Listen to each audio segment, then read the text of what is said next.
of the news with exclusive inside scoop with regards to the investigation in the Delhi blast case. What is D6? What have agencies found? Why was D6 written in the diaries that have been recovered from the terror plotters? As per sources, D6 was a plot that this Fidayeen module, this Jaish module was plotting. D6 meant 6 cities. They were planning 6 attacks on December 6th. We have more information. Adib and Bhavtosh are with us.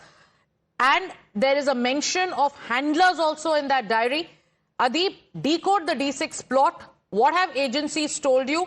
Diaries are unraveling the larger conspiracy behind this terror attack. Well, definitely, Sagrika, see, and this is not just a immature plan, but it was a pre-planned conspiracy. And what the agencies believe that these terror modules, they took several of the years to plan this conspiracy, and they were targeting 6 different cities across the nation. Now the Uttar Pradesh ATS and central agencies are probing as to which was the cities, the original target of these terror modules. The agencies believe that the diaries which they have recovered from their positions of Dr Shaheen, Dr Parvez, Dr Muzammil and Dr Adil, they have found credible information that they were planning the mission on December 6th. They were targeting six different cities, and this was a revenge attack. They say that the Babri mosque was demolished in Ayodhya, and to revenge that they were planning attack in 6 different cities on December 6th, and that's why they gave the code name as D6 mission. So this is the code name that these terror modules gave you in this particular case.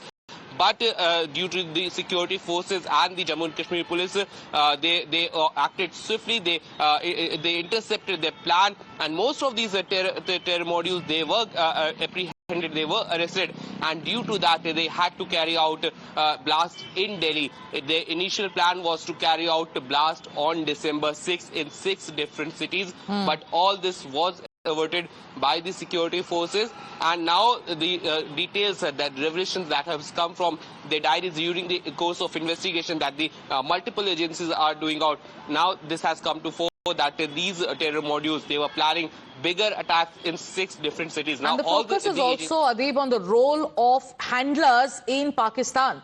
And these diaries are only helping our probe agencies to find out the links and the role of the park handlers. Let me go across to our colleague Bhavtosh. Yesterday, the NIA made a huge breakthrough.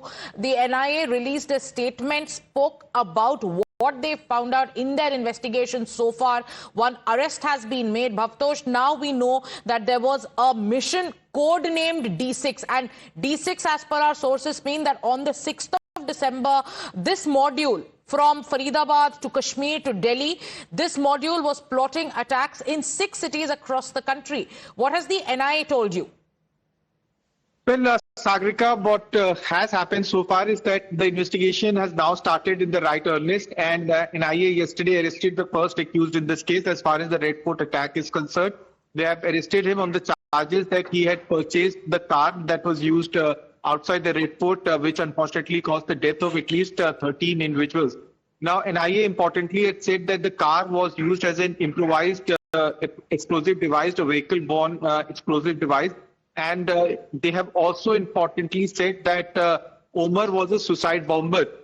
In the statement that NIA has said is that they are also examining another car, that is the red Eco sports car, that was also seized last week from a farmhouse in Faridabad. Remember, Sagrika, yesterday we showed at least 43 grabs of various CCTV footage that showed how this car was, the I-20 car was moving in and around Delhi. It went to New Delhi, some very sensitive locations, and then finally came and stopped at Red Fort. What has the investigator found out is that these cars that have been seized over a period of 1 week could have been used as a car bomb by various individuals who were completely radicalized, whether it was radicalized Dr Shaheen, who was arrested, or for that matter Muzammil or Adil. They all were radicalized to an extent that they could have turned into suicide bombers. It was extensive work by the security agencies, particularly by Central Intelligence Agencies and J&K Police, that thwarted the entire plan. The investigation continues, but the word or the acronym D6 clearly mentions two things. One, that they wanted to avenge the Babri Masjid demolition, and Umar wanted to carry out a spectacular attack, as well as the fact that Delhi 6, which is the pin code of Old City. All right. So this is an important information that you're sharing with us, Bhavtosh. D6, when agencies are decoding it, they're coming across, multiple angles. One, you're saying the target was, 6 cities, a carnage on December 6, which has been thwarted. And D6 could also mean Delhi 6, which is Old Delhi. That is where Umar Nabi, the Fidain in this case, he took his car, which was laden with explosives, and we know what happened on that very day, on 10/11. But tell us more about this D6 conspiracy, Bhavtosh. What are your sources telling you? Well, as far as the conspiracy of D6 is concerned, as I said earlier, that it could mean that December 6, when the Babri Masjid demolition happened, or it could also mean that Delhi 6, it's a pin code of Delhi. What it clearly shows is that Umar, when he traveled crisscross the entire city from 8 in the morning, when he entered Delhi from Ashram Chowk, he specifically went to Old Delhi at around 2:30 or 2:40 p.m. From Daryaganj side, then parked the car at 3:29, and since then there are no visible visuals of him. It could be possible that he had already strapped the car with the explosives and also fit the timer. It is not. It does appear that it was carefully executed, planned operation in which the explosives were carefully strapped with the explosives were strapped in the car, and then it blew up. Now the agencies were tracking him. Most of the accused were arrested. Large quantity of explosives and materials were seized. But this individual, Umar, whose visuals we are playing on now, was the one who escaped, completely radicalized, highly radicalized, someone who was taking instructions from his handlers in Turkey as well as in Pakistan. There are some individuals who are still on run. Several doctors are being questioned. But it was Dr Shaheen also who, in fact, gave money, finances to other accused in this case, Muzammil and others, who was also played a very pivotal role as far as this Fidain Jaish module is concerned. So Pakistan, Turkey, there was also a Nepal angle that emerged, because we have information that the plan was to flee to Nepal after carrying out a deadly carnage on December 6th, and agencies have completely busted that conspiracy. Stay with us, both Adib and Bhavtosh. Now, viewers, Bhavtosh has accessed at least 40 crucial pieces of evidence. This is CCTV footage that agencies are looking into, and we are going to map out what these CCTV footage has revealed. Let's show you one after the other. So this is the 29th. On the 29th at 6:36 p.m, you see the car is parked in a common area where it is believed to be in the Al-Falah University.